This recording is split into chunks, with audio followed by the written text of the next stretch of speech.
Season 5, Episode 60 of Brackets, Bubbles, and Bit Stealers. I am Sam Fetterman. Oh my God, it's the second straight episode I've screwed that up.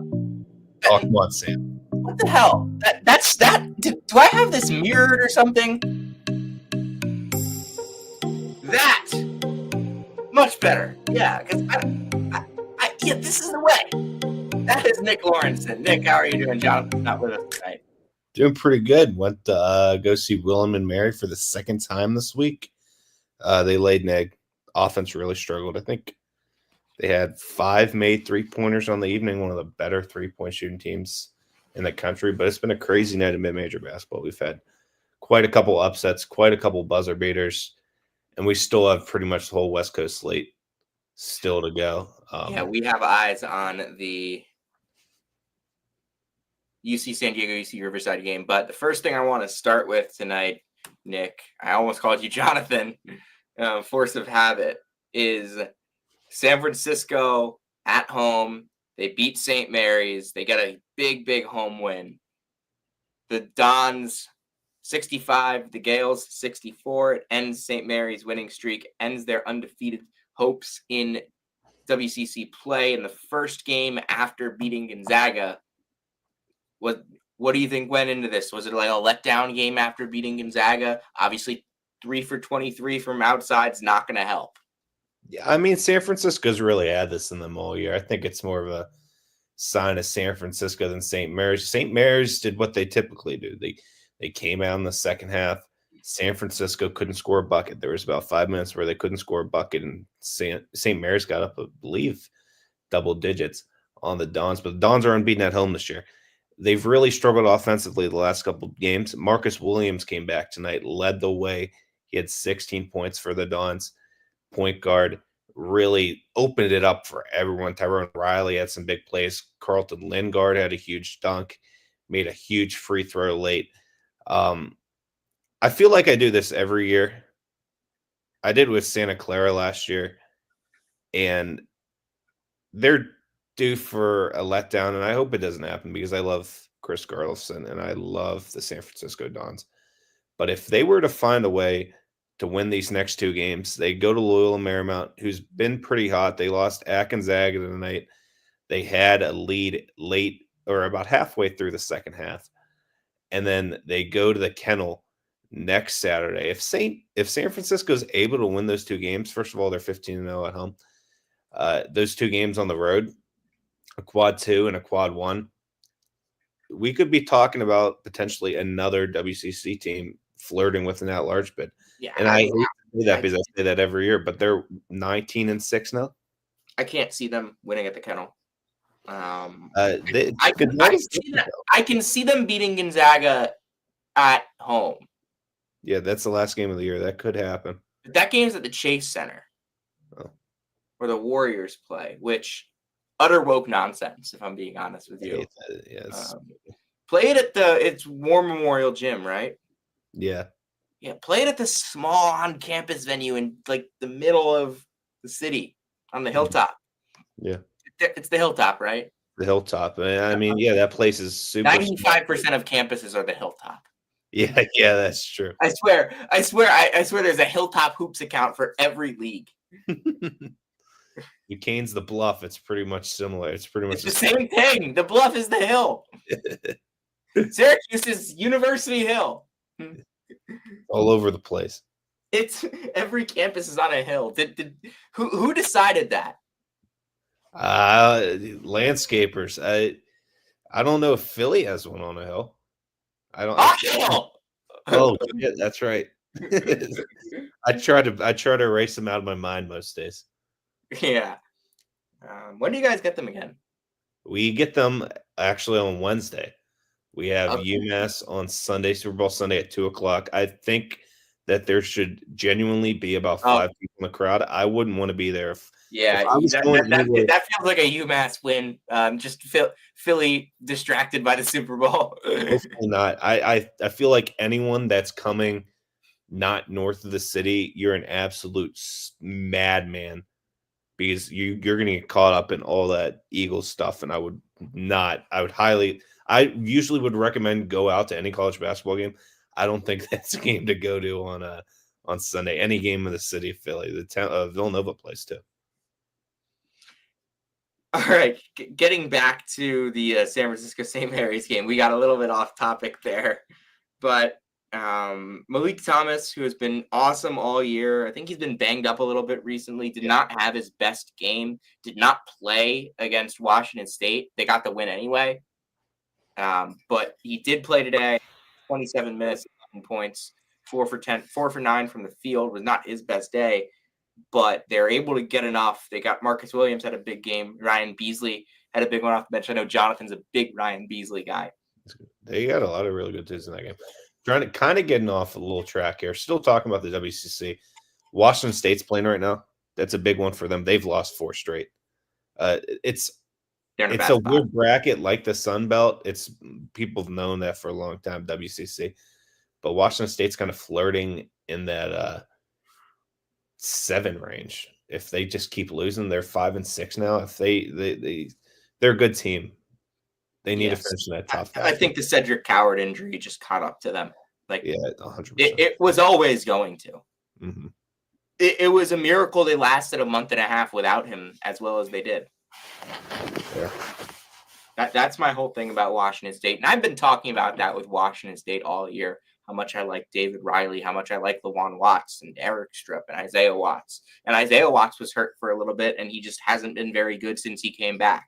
So having that there as well, that's like a big thing. And like some of these guys, like the freshmen who've been thrusted into bigger roles, Thrasterston is just not ready. He's going to be a solid player. Why not's going to be a solid player, but those guys aren't ready. Mm-hmm. Favors has been hurt as well and hasn't been very good when he's been on the floor. They've been a real injury victim, I think, this year. Just they couldn't find a rhythm at this point in the year. Mm-hmm. And I think it's kind of a wash, though. I think David Riley's first season is overall a success. The fact that they were able to get to 15-5 in the WCC, get to 5-2, get to a point where they were a legitimate at-large threat going into conference play with the resume that they'd built up, wins at Nevada and at Boise, and they beat Bradley. Well, the Boise game was Exact Tech, not Extra Mile. Sorry, Idaho Central, not Extra Mile. Yeah, ICCU. Not to get too far off the deep end here, but they'd be a perfect team for the CBI. Washington State. Yeah, that would be fun. That would be really fun. Let's talk a little bit about the game you were at tonight. William and Mary, they're down Noah Collier, and I saw that like they don't know when he's going to be back. That's a real shame. 8-3 coming into this. They just got that big win against Charleston on Monday, and now they fall on Thursday. Drexel got a big performance of Jason Drake. Yeah, Deuce Drake. I don't want to be too much of a. I have not heard this name very much this year. Yeah, I was impressed when we played him. I thought he was a pretty good guard, and he's kind of. He scored 18 points. He scored 18 points against you guys in November, and I've heard his name like 3 times. How have I not heard more about Jason Drake? Drexel hasn't been too special this year, but when you look at their last couple games, they almost won at the buzzer against Towson last time out. Yep. They went to double overtime at the end of the month, and they got a win against a decent program, I want to say. But Delaware. Yeah, Delaware. That job that might be open, and they've been really struggling. But William and Mary could not get a 3 off tonight, a strong 3 off tonight. That Drexel defense was just really good. I was really impressed with William Garcia Adson, big man off the bench for Drexel. I believe he finished with 11-5. 13, 4, 4, and 3. 13, 4, 4, and 3. Swedish kid. He's really good. But I was at William and Mary on Monday, last minute trip over to Williamsburg. I was in Richmond. How far is that from Richmond? It was about 50 minutes. And Noah Collier was absolutely tearing it up. He started 4 for 4 from the field. He had 10 points, and then he hit a 3. He hit a 3, ran down the court, and he was holding his Achilles the whole time, and that just didn't look good. First of all, gritty play. He played. It was probably a minute-long defensive possession, holding on to his Achilles. Played the whole thing, really strong defense, but I really don't think it looked that good for him, which is horrible. He's such a huge part to that Tribe team. And that offense, when it's on, I tweeted out tonight, I think if they were to finally make the NCAA tournament, one of the three original teams that never make the NCAA tournament, them, Army, and the Citadel, that they could St. win. Francis. Yeah, rest in peace, St. Francis. They could win a game. They run quick offense. It's a beautiful style of Princeton and hitting a whole bunch of three balls. I mean, I guess they can fall into the unique category, but I try not to pick teams that play super fast against higher talent. But the thing is, they I mean, they got blasted by like NC State, and NC State's not good. I think it's a new team. I think that they've. Oh no, I don't disagree. Yeah, but I think. I just think I tend to try not to pick high-paced teams against higher talent. Yeah, and I mean, I understand that with like Charleston in the last couple of years, they've been kind of that trendy pick because of that style, and they've got blown out. It's different. William & Mary plays much different from Charleston. Charleston scored a lot of points last year. But it's different. It's a different style. It is a completely different style. It's a lot more it's a lot more oriented by the press, which is beautiful. They do it the whole way. I feel versus Charleston kind of just chucked a lot of shots. Yeah, give it to Rain Smith. They took a lot of really early shots. And I didn't think they weren't as good at attacking the basket, I think, and clearing out space inside as William & Mary. But I thought last year was better than the first year, though, with that for Charleston. And maybe that's just because they played more together and they had a different style. But I mean, they were better defensively. 23. They were better offensively last year. Yeah, makes sense. Yeah, but I mean Drexel. I said it in the preseason that they have a young team. I think they could put it together maybe late January, early February. So I know no one's making any picks on CAA tournament, but they could upset a team or two and maybe surprise some teams come March at ESA. Always a great defense team. Zach Spiker's a great coach. It's just hoping that they stay healthy because they don't run the deepest team, and they've already had some injury issues throughout the year. So I think these are two really good teams. I was really impressed with William & Mary on Monday. Was not impressed at all with what I saw today.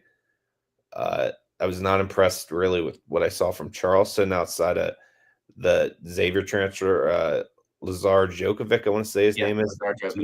The dude's like, he crashes the boards on every single play. He could have easily had like 20, 25 rebounds on Monday. They squeezed one out against NC-A&T today. But CAA should be compelling once again. I saw Towson last week. Super locked in defensively. I was really they are grinders. They are grinders, yeah. And I guess they lead the nation in minutes continuity. Grinded out away. Yeah, I mean, this was a team. I tweeted it out when they lost their conference tournament game last year that I was just impressed by the way that they were as freshmen. And like that, I said this core will be back. Like if they stay, this core will be back. What did I say? Pat Scare's done a great job with that the last couple of years. He did the same with the Charles Thompson. I said the core of Christian May, Tyler Tejada, Dylan Williamson, and Mekhi Lowry will have a bright future at Towson, but this one will definitely sting as they let one get away in Charles Thompson's last game. Pat Scary said the same thing a month later. Keeping his talent around. I don't know what he's doing down there in Towson, but it's been really, really impressive just that he's been able to bring – he did it with like Charles Thompson for years. Nick Timberlake stayed around for quite a while. Cam Holden stayed around. Yeah. It's It's a good program he runs over there, and it should be a really compelling CAA tournament with Campbell. Campbell won again by 18 tonight. They've been absolutely demolishing teams. Pray for Jason Sinani. Dude had a Kevin Ware type injury. Yeah, Absolutely brutal. They beat a good Elon team by 18 too. Who yeah. could be I am like, what on earth? What on earth is up with Campbell? Like, I genuinely This is pure speculation. go ahead. But Kevin McGeehan's been on the hot seat. And, you know, Trilly, I asked him yesterday because he put out his little, like, hot seat, blah, blah, Yeah, blah, the thing he does. And he still had Campbell on the hot seat. I'm like, is any of this changing with them smoking teams? They beat Monmouth by 23. They beat Stony Brook by 25. Hofstra in overtime. They beat William and Mary by 41. Hofstra again by 23, and just beat Elon by 18, and it's not changing. So I'm thinking that he's pretty much gone at this point unless something crazy happens. And I mean, they're 8-3. Like, they're they're 8-3, 8-3. they're This is a killing team we have to talk about. It Like, is. This is a team we have to talk about legitimately as a contender in the CAA. We're more than halfway through the CAA season, and they're what, a half game back, 2 games back? Yeah, They're 2 games back of first. They're in a 3-way tie for third with Charleston, William, and Mary. I mean, yeah. I don't know how. I mean, look, Sinani, big piece to everything that they do. I don't know how much this changes with him being out. Admittedly, have not watched enough Campbell. Because I didn't expect them to be this good. And look, I got Flow Hoops, but I don't have Flow Hoops as I don't have Flow Hoops loaded all the time. The thing we've about had a lot of overlap between the MAC and the CAA this year, so I haven't been able to watch a ton of CAA ball. The thing about Kevin McGeehan is he almost reminds me of like Brad Brownell. Whenever he needs something, whenever he needs to work really hard to keep his job, he's done it. A couple of years ago, they were like the 6 or 7 seed in the Big South tournament. They ended up making it to the finals. They had Chris Clemens. He really helped push and extend his stay in Bowie's Creek.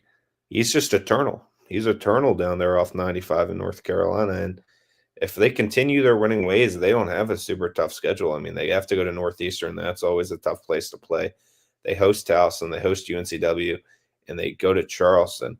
So, I mean, they should finish over 500 over these last 7 games, and they're going to finish over 500 in league play, which is a lot better than many people thought. I think that he's deserved another year at worst. I mean, yeah, look at what they're doing.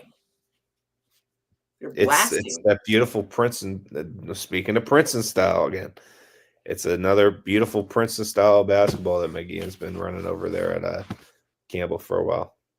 Friend of the program, Johnny Tower, took an L tonight. Yeah, outscored 32-18 in the final 10 minutes of this game. It was close going into the final 10, and then it was not at the end. 102-86. South Dakota State wins. 22 from Owen Larson. They didn't even get a big game from Oscar Clough, and it didn't matter. Yeah, that's the biggest thing. Oscar Clough had like 4 points? 9 points and 5 rebounds, and that's a very, very quiet game for him. He only ended up playing 20 minutes in that game, and they fouled out. Yeah, they demolished the Tommies, and I love the St. Thomas team, but they don't guard. They don't guard. They've give up so many points. They have a top 60 offense in the country. They've given nobody guards in the Summit League. Let's be honest here. No, yeah, I mean you have them. You have North Dakota State. Kansas City guards. Yeah, they have a solid team. They're 2-8. Yeah, I don't understand it. They have a solid team though. Like people were clamoring about them in November, December, saying that they could beat some high major teams, and they've just struggled, which also just they shows didn't have a win against a Division I team until December 10th. Which is pretty. I don't know why people were. And then they won 6 in a row and were 2-0 in the league, and now they've lost 8 in a row, and a lot of those 8 have been very close. I picked Marvin Menzies' team to finish second in the preseason. Let me down.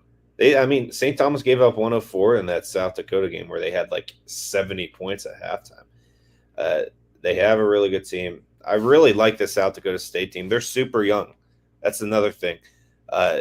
Eric Henderson keeps dudes around there for quite a while. He's been able to do that. So they're another one that could really grow over the next couple of years. They have Larson is a freshman. Saylor's a freshman.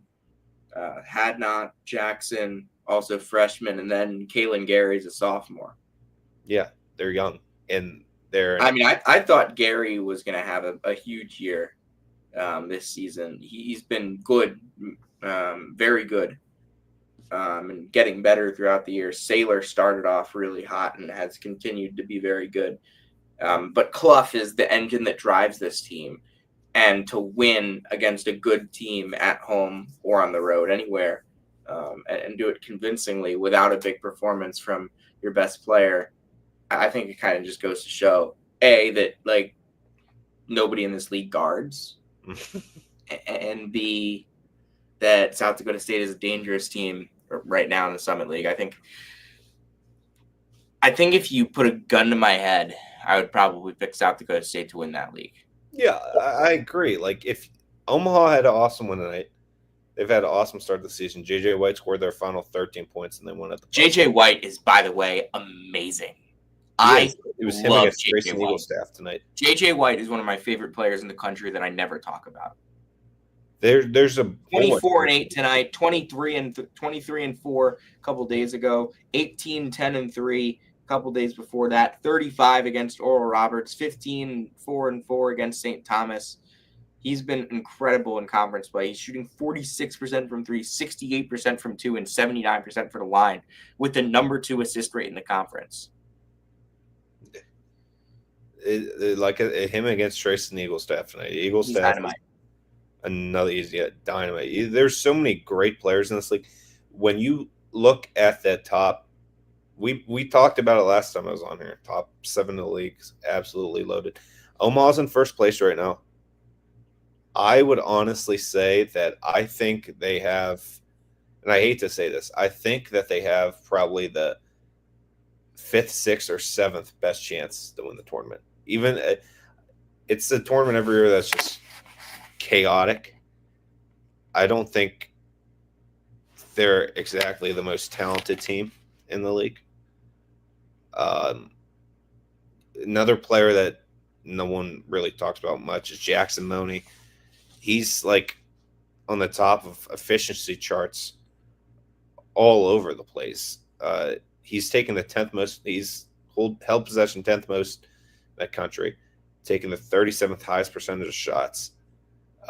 He's shooting 40% from 3, and he's playing damn near the whole game every single time. He had 24 points tonight against Kansas City. 3 for 6 from deep. He goes to the line a lot. You have Markel Sutton at Omaha. He's one of 5 great players on that team. Jakari White, beautiful bald head. Great guy that runs that North Dakota State team with Jackson Money. Not one to go out and spend the $20 on Midco Sports Network, but go spend the money on Midco Sports Network so you can watch this beautiful league where every single night there's going to be a great game. Yeah. Just a couple more things I want to go over before we get out of here. In the America East, got a couple interesting games. Binghamton beats UMass Lowell. UMass Lowell is now 4-5 in America East. Nick, what's been the problem? To be honest, I haven't watched much UMass Lowell, but I see they lose so often. Their defense is ranked 295th in adjusted efficiency in the country. And it makes sense. They've kind of played better the last couple games, but to start conference play, They played 3 good games. Then they gave up 85 to Bryant, 86 to Maine. That's more of a defensive team. 80 to a bad New Hampshire team who somehow Really bad. They came behind by like 8 tonight to beat UMBC. UMBC, this is probably the worst team they've had since pre-Ryan Odom. And then they gave up 83 to a really bad NJIT team, too. And they lost by 20 at NJIT, which was just absolutely brutal. But it was never really even close with Binghamton. I mean, Binghamton's been playing solid. I think that they could end up finishing in the top 4 over UMass Lowell. They're tied there with Albany and Lowell. But the story of the league, Bryant trailed pretty much the whole game. They had a couple efforts, came back, tied it up with Albany, but Albany just kept fighting back. And the Great Danes picked up one of their biggest wins in quite a while, beating the Bryant Bulldogs and handing them their first conference loss in front of a pretty packed crowd in Smithfield. Yeah, that was a pretty interesting result as well that I kind of wanted to get into. 6 of 19 from 3, but that the storyline for Bryant is allowing 19 offensive rebounds. This is a team that's going to beat you because they're more athletic, they're more physical, they're better coached, or in that sense than most of this league. And that didn't happen tonight. They allowed 19 offensive rebounds, and they were 17 of 43 inside the arc. Yeah. You're not going to win very many games when you do that. 22 points, Byron Joshua. Shout out Swack. He was at Prairie View A&M. I thought it was Alcorn. I think it was Prairie View. It was Alcorn. It was Alcorn. It was Alcorn. It's a Northeast guy. I know where he transferred from. Damn. But yeah, 19 offensive rebounds given up. They had 19 themselves. But if you want to win a game, and when you're the hunted like that, they're the hunted in the league. Everyone's going to come after them. You can't be giving up. Charleston has dropped 29 spots in KenPom over the last 3 games. And that's because they barely won. 2-1 in those games. Yeah. It was the first one against William and Mary A&T. Stony. Oh, yeah. Stony Brook, they lost to Towson, a close one. Towson plays a lot of close games. Yeah, Stony Brook is a disaster. They're 1-10. I feel really bad. Gino Ford just got an extension last year as well. So I think I remember big dudes in the sport. Oh no, he is. But I think I remember hearing they were like thinking about moving on at some point recently, and then they went on a run and they gave him an extension, and now they're 1-10. Shout out Dean Knowles. Shout out Island Water. He Yes. brought him to the title game. He was on fire that whole tournament from 3. Yes. All right. Anything else you want to add? No, it looks like UC San Diego is pulling away from UC Riverside. Mentioned it before we came on here. I love Riverside, but I want to see UC San Diego win out. If they beat UC Irvine this weekend, that'll be awesome. I want to see them beat UC Irvine, but I also want to see UC Irvine in the tournament because I already have decided a matchup that I would pick them to win. Who's that? Mizzou. That would be great. Mizzou, I think if UC San Diego wins, foul reliant elite 3-point shooting team that going up against deep drop Bent Leuston and a team that's got an elite 3-point defense. Give me the Anteaters. Zot. Exactly. Give me Russ Turner. Give me Russ Turner coaching at a high major next year and a steal and a 3.